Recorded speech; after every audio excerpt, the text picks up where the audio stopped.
it's almost like two apes are facing off. We have to bring in the jungle mentality.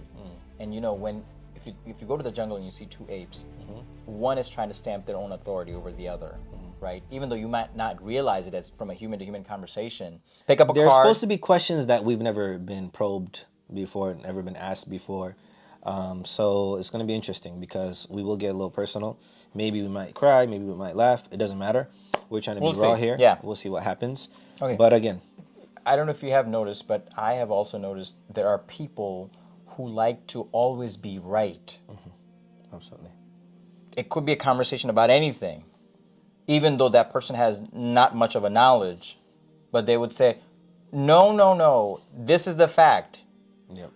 And for them, that's the most important thing. Yep. So I always gauge my interaction with people based on their gestures and their tone and their voice and their character. Because I believe that if I understand your character well, if you're an easygoing person, even if you can be really, let's say, how can we put this, haughty and arrogant about certain matters, if you have the credentials and if you have the knowledge base, then I think you should let someone speak their mind. Maybe it's me who doesn't have the capacity to understand.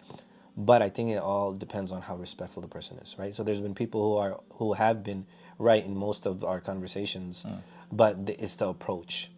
So it's the approach that either beautifies it or makes it ugly, right? So there are people always who don't want to have a discussion; they want to debate. And I think one of the mistakes that we have nowadays is dawah has been made into debates, and dawah is not debates. A beautiful way to put it is dawah is first your character, how you conduct yourself in front of others, and then it's the message. The prophets and all of them, alayhi salam, they were working on their character for 40 years before any of them got their nubuwah or the message to be spread to the people, right? So I think we gotta work on that. So that's a good point. All right, should we pick up another card?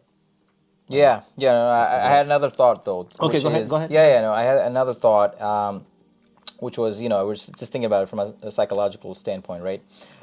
When you have two people sort of debating, right? So we kind of bring up the idea of it's almost like two apes are facing off. We have to bring in the jungle mentality. And if you go to the jungle and you see two apes, one is trying to stamp their own authority over the other, right? Even though you might not realize it as from a human to human conversation, but we have the part of the brain, which is the limbic system, you know about that, the amygdala, right?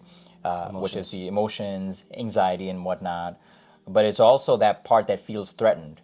So if I'm trying to say something, you as a male are trying to be that dominant figure and to say, how can I one-up this other person to stamp my own authority? There's a great book, Never Split the Difference.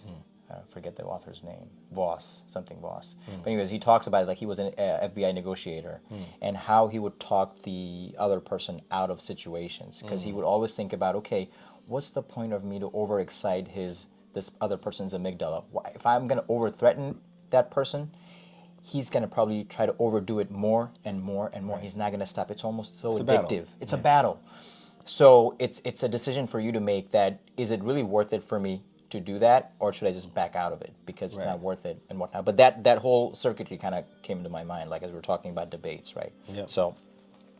And that's a great point. I think sometimes, though, our environment dictates, it shouldn't, but it dictates how we behave. So, for example, if you have a very good understanding of your personality and characteristics, then you don't change, you don't become a different person in front of other people. So what I'm trying to say is this ape mentality or like this battle mentality, sometimes you see it increase in certain people while they're in front of others. But if they're behind the curtains, if they're one-on-one with you, they don't act this way. Yes. And this is a human phenomenon, Yes. obviously. There are different reasons and defense mechanisms why people do this. However, I think that we should understand having a baseline understanding of our personality, and to keep it neutral and in equilibrium, we should try to be who we are while we're private, in the same way in the public field as well.